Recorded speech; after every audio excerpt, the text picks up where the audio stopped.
허락된 하나님의 말씀은 호세아서 6장 1절에서부터 3절까지의 말씀입니다. 호세아서 6장 1절에서부터 3절까지의 말씀, 개성경으로 약 1261쪽에 있습니다. 우리 한 절씩 교독하고 마지막 절 같이 읽도록 하겠습니다.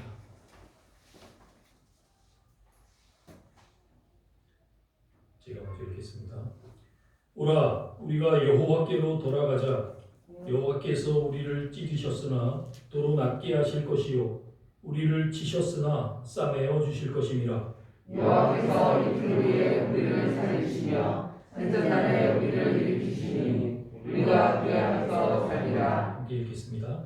그러므로 우리가 여호와를 알자. 힘써 여호와를 알자. 그의 나타나심은 새벽빛같이 어김없나니 비와 같이 땅을 적시는 늦은 비와 같이 우리에게 임하시리라 하니라. 아멘.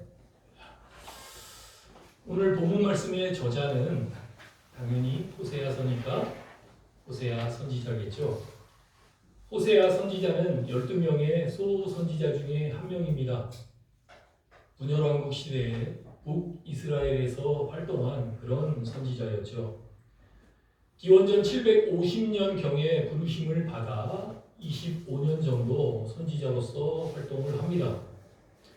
그런데 우리가 알고 있듯이 북이스라엘은 기원전 722년에 아수르의 사르곤 2세에 의해 멸망을 당합니다. 그러니까 이 호세아 선지자는 북이스라엘의 마지막을 함께한 그런 선지자다라고 할 수 있을 겁니다. 그리고 그렇기 때문에 호세아 선지자는 멸망을 눈앞에 둔 북이스라엘을 향한 하나님의 마지막 경고의 음성이라고도 우리가 생각할 수 있을 것 같습니다. 만약 북이스라엘이 호세아 선지자의 말을 듣고 자신의 잘못에서 돌이켜 회개하고 하나님께로 돌아왔다면 북이스라엘은 절대 멸망하지 않았을 겁니다. 그런데 그들은 그렇게 하지 않았죠. 호세아가 그렇게 강력하게 하나님의 음성을 전했음에도 불구하고 그들은 회개하지 않았고 하나님께 돌이켜 돌아오지 않았습니다.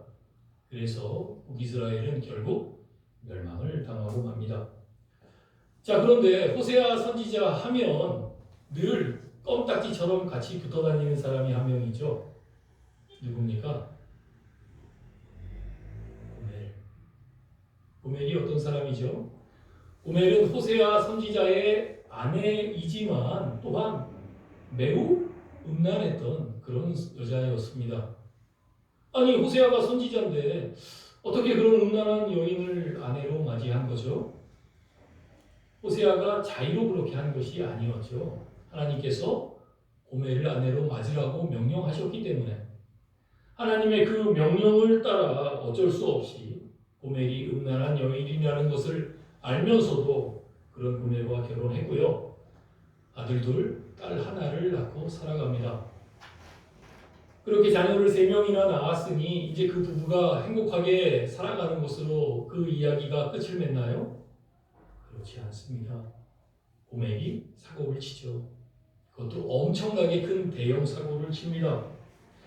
고멜은 이전에 음란했던 그 습관을 버리지 못하고 자녀들과 남편을 다 내버려 둔 채 집을 나가 다른 남자와 놀아나게 됩니다. 자, 그런데 사실 여기서 더 이해할 수 없는 것은 하나님입니다.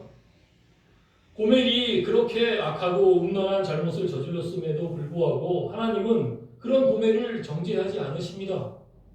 정죄하지 않으실 뿐만 아니라 호세아로 하여금 그 고멜을 다시금 찾아와서 데리고 와서 같이 살라라고 명령을 하십니다. 그런 하나님의 명령을 따르는 호세아 선지자, 여러분 과연 어떤 마음이었을까요? 사실 누구나 자신의 결혼 상대로는 정숙하고 순결한 여인을 원합니다. 음란한 여인과 결혼하려는 사람 아마 이 지구상에 단 한 사람도 없을 겁니다. 그런데 고멜 어떤 여자입니까? 음란이 그야말로 극에 달했던 그런 여자였습니다. 대놓고 이 남자 저 남자와 놀아나기까지 하는 참으로 악한 그런 여자였죠. 그런데 호세아는 그런 여인을 평생의 동반자로 맞이합니다. 에이, 하나님께서 그렇게 하라고 하셨으니까 그래도 뭔가 좋은 일이 있겠지. 아마도 호세아는 그런 생각으로 고멜과 결혼하지 않았나 싶습니다. 또 결혼한 후에는 그래도 이왕 결혼했으니 잘 살아봐야겠다라는 마음으로 고멜의 그 모든 허물 다 덮어주고 살아갔던 것 같습니다. 그러니 자녀를 3명씩이나 낳았겠죠. 자, 그런데 지금 그 고멜이 어떤 일을 저질렀습니까? 옛날에 그 못된 습관 버리지 못하고 3명이나 되는 자녀들을 다 내버려둔 채 집을 나가 다른 남자와 놀아난 겁니다. 호세아 선지자가 느꼈을 그 배신감, 그 분노 말로 다 표현하지 못할 정도였을 겁니다.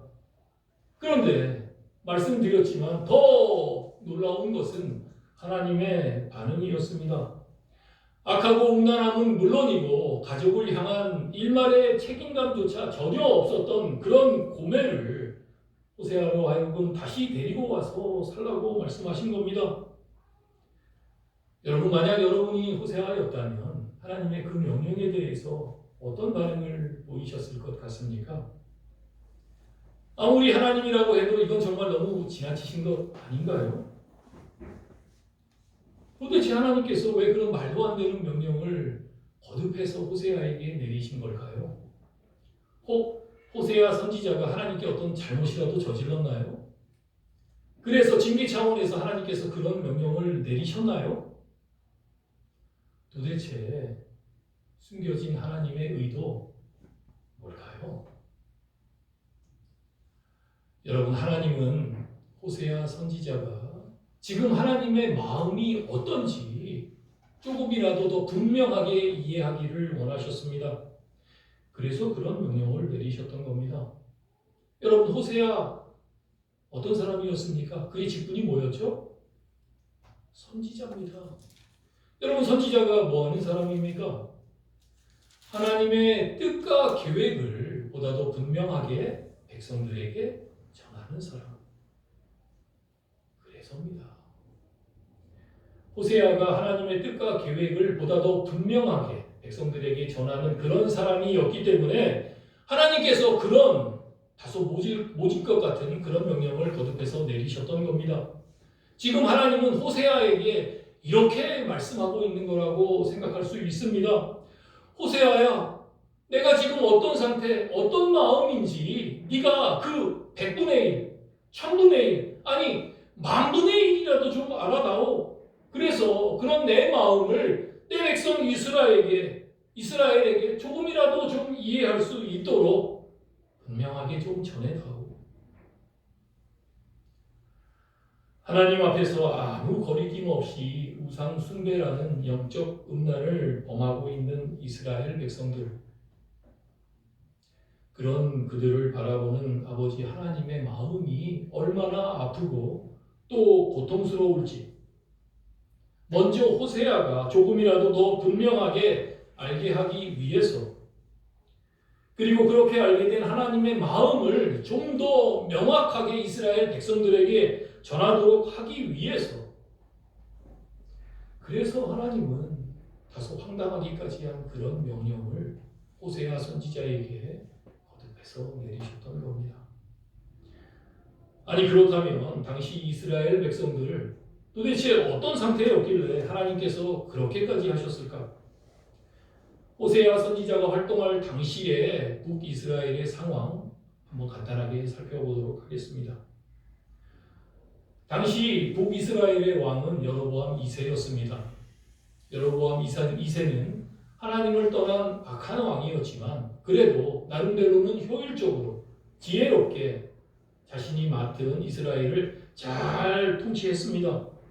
그래서 북이스라엘 왕국은 그 어느 때보다도 강성했고 풍성한 경제적 부흥기를 누릴 수 있었죠.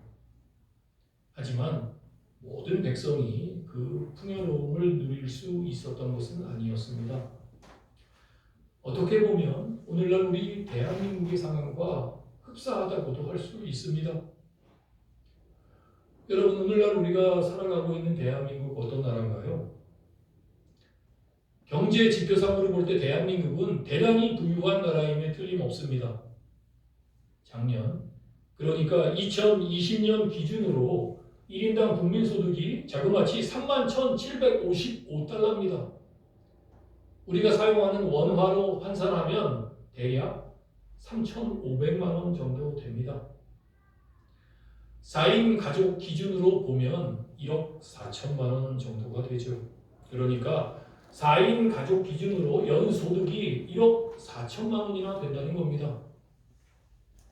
어쨌거나 지표상으로는 말이죠. 또한 GDP 기준으로 본 국가 순위는 세계 10위입니다. 이제 전 세계에서 10위권 안에 드는 경제 대국이 되었다는 말이죠. 그렇기 때문에 이제 모든 국민이 아무 불평, 불만 없이 행복하게 다 잘 살아가고 있습니까? 수치상으로는 어떤지 몰라도 대다수 국민들의 삶은 그렇지 못합니다. 그 경제적 호사는 대기업과 일부 가진 자들이 독식하고 있을 뿐입니다. 1%의 사람들이 그 모든 풍요를 누리고 있고요. 나머지 99%의 대다수 국민들은 여전히 소외되고 어렵고 힘든 삶을 살아가고 있습니다. 몇 년 전 모 인터넷 신문에 사회면에 이런 기사가 실린 적이 있습니다. 한번 들어보시죠. 요즘 분유값을 감당 못해 핏덩이를 버리는 부모들이 늘고 있다. 생활고에 허덕이고 있는 어떤 엄마들은 남의 집 담을 넘기도 했다. 폐지라도 죽겠다고 나섰지만 그것마저 여의치 않자 맨홀 뚜껑을 훔쳐 판 사람도 나타났으며 어렵고 지친 세상을 향해 무차별적으로 칼을 휘두르는 묻지마 범죄까지 잇따랐다. 이것이 오늘날 우리 대한민국의 또 다른 모습이다. 이분인가요? OECD 국가 중 2003년 이후 현재까지 자살률 1위입니다. 10대, 20대의 사망 원인 1위가 자살이고요. 40대, 50대의 사망 원인 2위도 자살입니다. 2019년 통계에 따르면 하루 평균 37.8명이 자살했다고 합니다.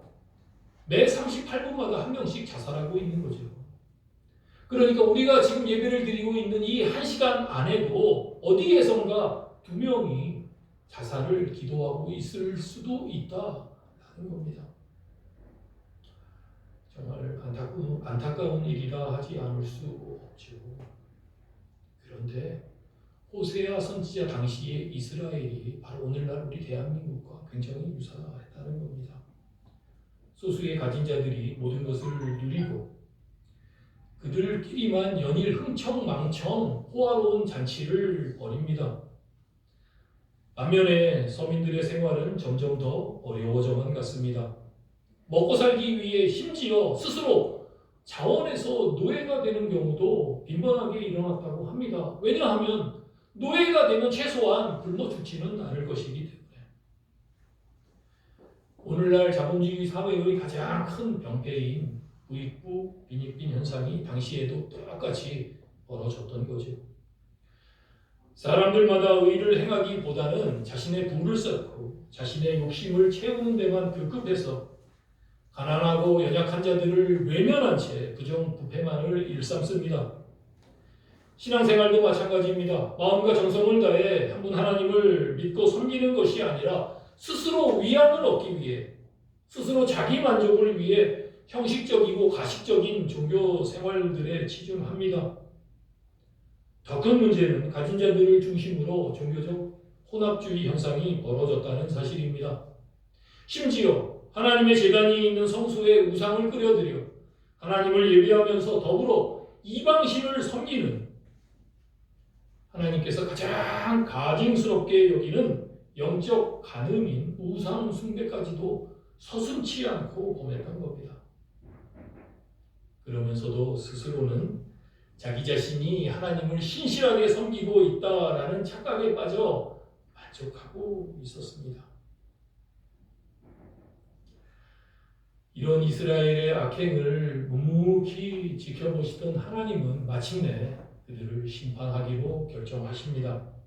그래서 호세아 선지자를 통해 하나님의 그 무서운 진노의 심판을 선포해 합니다. 자, 그런데 여기에도 하나님의 쉽게 포기할 수 없는 선택한 백성 이스라엘을 향한 간절한 사랑의 마음이 발견됩니다. 무슨 말입니까? 여러분, 하나님께서 이스라엘 백성들을 심판하기로 하셨다면 그냥 심판하시면 됩니다. 하늘에서 불을 내리든 지진으로 땅을 다 갈라지게 해서든 그렇게 그들을 다 그냥 멸망시켜버리면, 진멸시켜버리면 됩니다. 그게 너무 좀 잔인하다 싶으시면 몇 번 하셨던 대로 그냥 이웃의 강대국을 들어서 그들을 점령하게 하셔서 그렇게 그들을 멸망시켜버리면 됩니다. 그런데 하나님 그렇게 하지 않으셨습니다.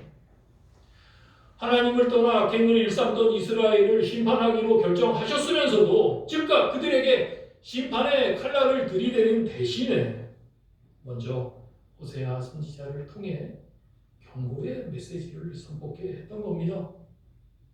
더욱이 호세아에게 음란한 여인 고멜과 결혼하게 하셨고 또 옛습관을 버리지 못해 음란을 반복했던 그 계모를 다시 데리고 와서 살게 하시는 상식적으로 정말 이해할 수 없었던 그런 명령을 거듭 반복하시면서까지 호세아로 하여금 지금 하나님의 마음이 어떤 것인지를 분명히 파악하게 하셔서 보다 더 명확하게 하나님의 뜻을 전할 수 있도록 하셨습니다. 왜요? 혹시라도 만에 하나 이스라엘 백성들이 자신의 잘못을 깨닫고 회개할 수 있도록 하기 위해서. 고멜을 통해 하나님의 마음이 지금 어떤지 조금이나마 이해한 호세아 선지자는 이제 이스라엘 백성들에게 나아가 속히 회개하고 하나님께 돌아올 것을 강력하게 선포합니다. 그리고 이스라엘이 그와 같은 악행을 아무 거리낌 없이 저지를 수 있었던 그 원인이 다름 아니라 하나님을 아는 지식이 그들에게 없었기 때문이라는 것을 알았기 때문에 무엇보다 먼저 하나님에 대한 올바른 지식이 있어야 한다는 것을 선포하며 다닙니다. 그러므로 우리가 여호와를 알자. 제발 좀 여호와 하나님을 알자. 자, 그런데 여러분, 우리는 일반적으로 신앙생활을 하면서 하나님을 알아야 한다라고 말하지 않습니다. 보통은 일반적으로는 하나님을 믿어야 한다라고 얘기하죠. 왜냐하면 하나님은 우리 믿음의 대상이고 우리 신앙의 목표이신 분이기 때문에 그렇습니다. 그런데 오늘 본문에서 호세아 선지자는 여호와 하나님을 믿자라는 말 대신에 여호와 하나님을 알자라고 선포합니다. 안다는 것과 믿는다는 것에는 분명 차이가 있습니다. 그리고 말씀드렸듯이 우리 신앙의 최종 목표는 언제나 하나님을 믿는 것이어야 합니다. 자, 그렇다면 호세아 선지자는 왜 믿으라는 말 대신에 여호와 하나님을 알자라고 선포했던 걸까요? 우리가 올바른 믿음을 갖기 위해서는 먼저 아는 것이 우선돼야만 하기 때문입니다. 여러분, 당시 이스라엘 백성들 하나님을 믿지 않았던 것 아닙니다. 믿기는 믿었죠. 그런데 하나님에 대한 올바른 지식이 없었기 때문에 엉뚱한 것, 잘못된 것을 믿었습니다. 그래서 결과론적으로 그런 엉뚱한 행동을 벌였던 겁니다. 출애굽기 32장에 보면 우리가 잘 아는 사건이 하나 등장합니다. 출애굽기 32장에 등장하는 사건, 어떤 사건이죠? 금송아지 사건. 출애굽한 이스라엘 백성들이 시내산에 이르렀을 때 하나님은 모세를 시내산 위로 올라오라고 명령하십니다. 그리고 시내산 위에서 40일 동안 그에게 율법의 모든 조항을 내려주시죠. 자, 그렇게 모세가 시내산 위에서 하나님으로부터 율법의 조항들을 받고 있던 그때 밑에서 시내산 밑에서 모세가 내려오기만을 기다리던 이스라엘 백성들은 모세가 내려오지 않자 불안해지기 시작합니다. 그래서 그 불안함을 달래기 위해서 보이지 않는 하나님을 보이는 어떤 형상으로 만들겠다라고 생각을 합니다. 가지고 있던 모든 금부치를 다 모아서 결국 하나님을 어떤 형상으로 만들어내죠. 어떤 형상입니까? 바로 송아지 형상으로. 아마도 그들이 애굽에서 종노릇할 때 애굽 사람들이 섬기던 신 중에 황소 모양을 한 신도 있었고 암소 모양을 한 신도 있었는데 아마 그런 영향을 받아서 그들이 하나님을 송아지 형상으로 만들지 않았나라고 추측해 볼 수 있을 것 같습니다. 어쨌든 그들은 그렇게 송아지 형상으로 하나님을 만들고 그 앞에 제단을 쌓고 번제와 화목제를 드리고 먹고 마시며 즐거워합니다. 결국 어떻게 되죠? 하나님의 진노하심으로 하나님은 처음 그들을 다 멸해버리려고 하십니다. 하지만 모세의 간곡한 강구로 인해 모두 다 진멸하지는 않고 그 사건에 직간접적으로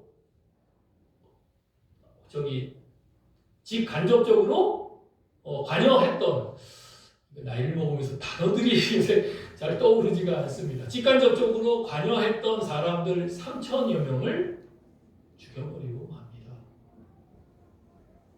비참한 일이죠. 자, 여러분 한번 생각해 봅시다.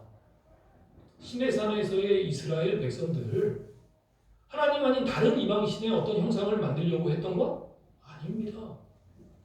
어쨌거나 그들은 하나님의 형상을 만들려고 했습니다. 하지만 그것이 잘못이었죠. 물론 아직 그들이 율법을 직접 보지는 않았지만 모세가 받은 그 율법에 의하면 십계명 제2계명에 의하면 하나님은 분명히 말씀하십니다. 하늘에 있는 것이나 땅에 있는 것이나 물속에 있는 그 어떤 것의 형상도 만들지 말고 그것에 절하지 말고 그것을 섬기지 말라라고 말입니다. 아니, 그들이 그 율법을 받지 못했다 할지라도 그들은 하나님이 어떤 분이신지를 분명히 알지 못했던 겁니다. 여러분, 하나님이 어떤 분입니까? 온 우주 만물을 창조한 전능자이십니다. 무소부재하시고 무한 광대하신 그런 분이시죠. 그런 하나님을 유한한 어떤 형상으로 만든다는 것은 그분의 능력을 스스로 제한시키는 겁니다. 엄청난 죄악을 범한 거죠. 그 사실을 모르고 그들은 그저 자신들의 만족과 위안을 위해서 하나님을 형상화했던 겁니다. 하나님을 제대로 알지 못했기 때문에. 이와 같은 이유 때문에 호세아 선지자는 무엇보다 우선해서 여호와를 알자, 우리가 힘써 여호와 하나님을 좀 알자라고 선포했던 거고요. 우리가 올바른 믿음을 갖기 위해서는 반드시 아는 것이 선행되어야 한다라는 것을 그는 분명하게 깨달았던 겁니다. 다시 말씀드리지만 우리 신앙의 최종 목표는 하나님을 믿는 것이어야 합니다. 하지만 우리의 믿음은 반드시 먼저 머리를 거친 후 그 다음에 우리의 가슴으로 내려와야 합니다. 그러니까 먼저 머리로 지식적으로 이해해서 분명하게 알고 난 다음에 가슴으로, 즉 마음으로 뜨겁게 믿어야 한다는 겁니다. 아멘. 그래야 그 어떤 유혹에도 흔들리지 않는 반석과도 같은 굳건한 믿음을 소유할 수 있게 된다는 겁니다. 여러분, 제가 이전에 섬기던 교회에서 몇몇 선생님들과 함께 중고등부 아이들을 데리고 외부에서 열리는 찬양 집회를 몇 번 참석했던 적이 있습니다. 왜냐하면 사춘기 전후의 중고등부 아이들이 찬양에 굉장히 소극적이었기 때문에 옆 사람들 눈치를 보고 제대로 찬양을 마음껏 하지 못했기 때문에 그런 아이들에게 좀 도전을 받으라는 의미에서 그렇게 했죠. 우리가 참석한 찬양 집회에는 정말 많은 사람들이 나이를 불문하고 뜨겁게 찬양했습니다. 옆 사람 눈치 보지 않고 다들 성령으로 은혜로 충만해 보였죠. 그런데 문제는 그 집회가 끝나고 나서였습니다. 찬양하면서 받았던 은혜는 그 유효기간이 그렇게 길지 않았던 것 같습니다. 우리가 그 찬양 집회를 했던 곳이 7층인가 6층 정도 됐는데 집회 끝나고 이제 3, 4, 5 다들 이렇게 내려오는데 밑으로 내려오는데 옆에서 주고받는 아이들의 대화를 어쩔 수 없이 듣게 됐습니다. 그런데 그 대화의 내용이 표현이 너무나도 거칠었습니다. 그야말로 육두문자 써가면서 하는 그 대화의 내용들을 듣고 정말 깜짝 놀랐습니다. 아니 쟤네들이 조금 전에 울며 그렇게 뜨겁게 은혜받아 찬양하던 그 애들이 맞나 싶을 정도였습니다. 여러분 왜 이런 일이 벌어진 겁니까? 그 아이들 역시 하나님에 대한 올바른 지식이 없었기 때문입니다.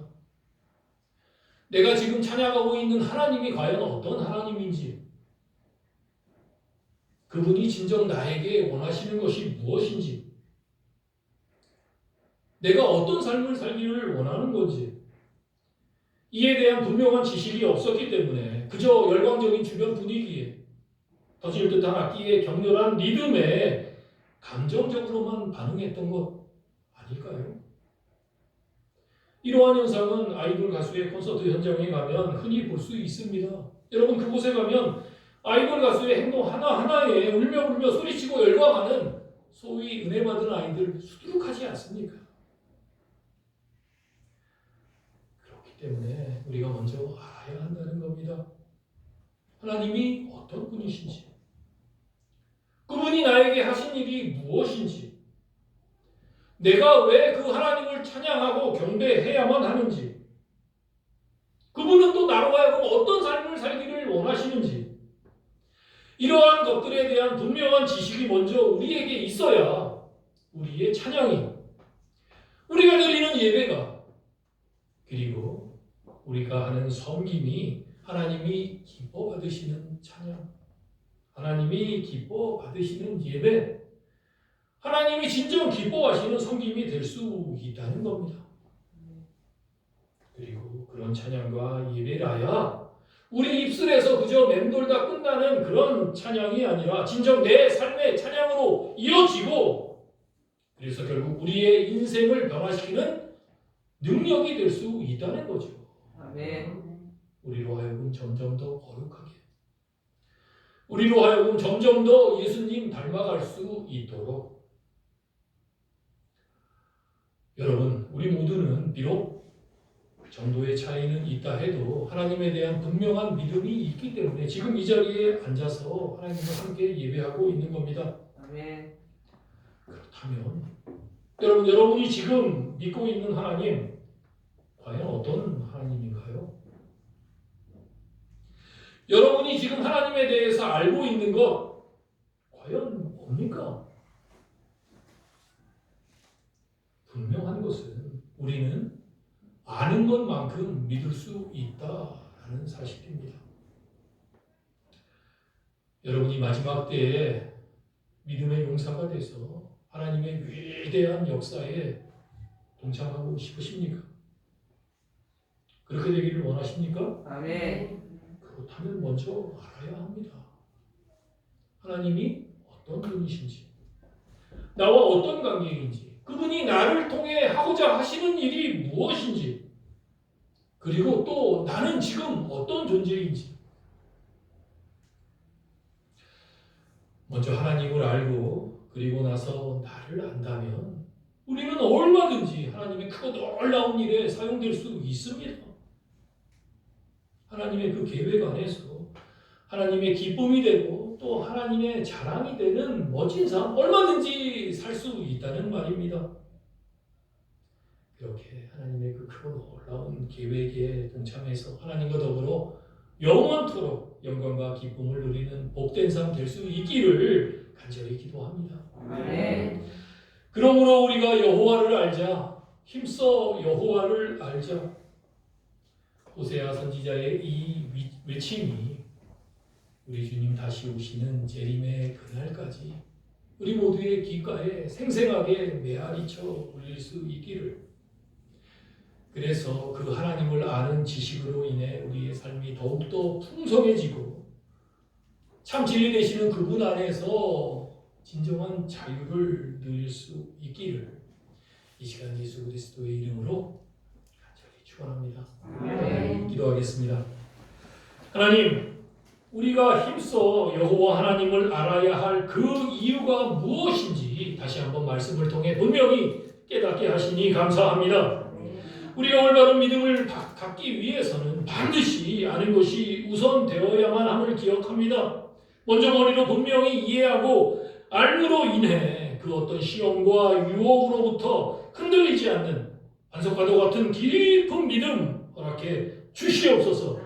무엇보다 우리에게 허락된 하나님의 말씀 성경 66권을 날마다 읽고 묵상하고 또 연구함으로 하나님을 더욱더 깊이 알아가게 하시고 그렇게 하나님을 아는 지식이 우리 안에 가득히 쌓여감으로 인해 하나님을 향한 믿음, 하나님을 향한 사랑이 더욱더 커지고 깊어지며 그래서 참 자유함을 누리는 우리 모두의 복된 삶 될 수 있도록 주께서 은혜 내려 주시옵소서.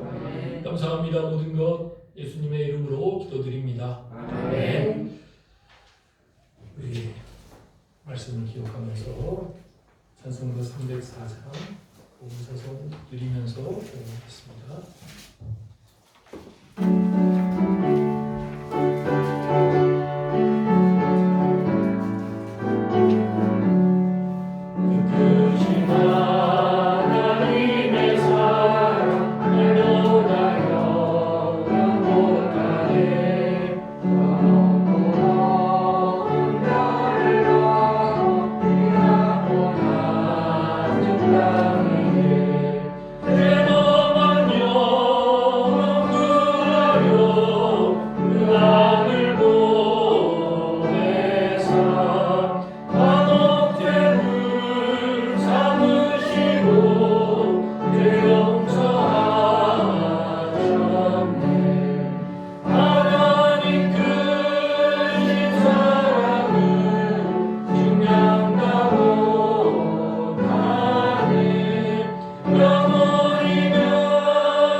하나님을 아는 지식이 날마다 더욱 깊어져 진리 안에서 참 자유함을 누리는 우리 모두의 복된 인생 될 수 있도록 인도해 주시옵소서. 오늘도 아버지 하나님의 그 크신 은혜와 사랑에 감사하며 내가 진 작은 것 기쁨으로 마음을 담아 정성껏 올려드립니다. 하나님의 선하신 뜻을 따라 아름답게 사용될 수 있도록 은혜 내려 주시옵소서. 감사합니다. 모든 것 예수님 이름으로 기도드립니다. 아멘. 감사합니다. 우리 양옆에 앞에 있는 분이랑 이렇게 좀 서로 축복하며 인사합시다. 사랑하고 축복합니다. 사랑하고 축복합니다. 축복합니다. 네. 한 번 더 이렇게 좀 권고합시다. 힘써 하나님을 알아갑시다. 힘써 하나님을 알아갑시다. 한 번 더 우리 또 이렇게 또 인사합시다. 진리 안에서 자유하십시오. 진리 안에서 자유하십시오. 다시 한번 말씀드리지만 여러분, 우리의 믿음은 아는 것만큼입니다. 그렇기 때문에 사실 우리가 하나님의 말씀이 성경 66권을 틈나는 대로 읽고 묵상하고 연구를 해야만 하는 거죠. 우리가 하나님 말씀 안에 튼튼히 세워지면 정말 이 세상 그 무엇으로도 자유할 수 있다는 사실. 내가 뭐 가진 게 많기 때문에 자유할 수 있는 거 아니고 세상 지식이 많거나 건강하기 때문에 자유할 수 있는 거 아닙니다. 우리가 주변에서 얼마든지 봤잖아요, 여러분. 돈 많은 사람, 오히려 많은 권력을 가지고 명예를 가진 사람들, 그런 사람들이 더 불행합니다. 더 불안해합니다.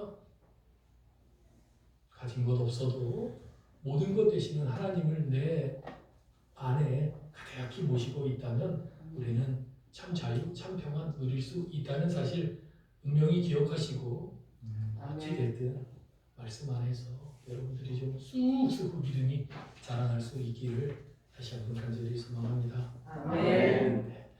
오늘 뭐 특별한 광고 없고요. 계속해서 여러분들이 유체적으로 또 마음의 질병으로 우리 고통받고 있는 아파하는 우리 공동체 지체들을 위해서 생각날 때마다 기도해 주시기를 부탁드립니다. 다 같이 일어나셔서 마지막 찬송 195장 부르고 축도하심으로 예배 마치도록 하겠습니다.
지금은 우리를 위하여 십자가 죽으심을 기쁨으로 감당하신 우리 구주 예수님의 한량없는 은혜와 전지전능하신 아버지 하나님의 무한하신 사랑과 우리의 삶 가운데 늘 함께 하셔서 도우시고 인도하셔서 마침내 승리케 하시는 성령의 역사가 하나님의 어떠하심을 깊이 이해하고 분명히 알므로 인해 그 어떤 상황과 환경 속에서도 결코 흔들리지 않고 사명 따라 아름다운 믿음의 길을 넉넉히 감당해 내겠다 결단하며 나아가는 서울 평강교회 지체의 삶 가운데 이제로부터 영원토록 함께 있을지어다. 아멘.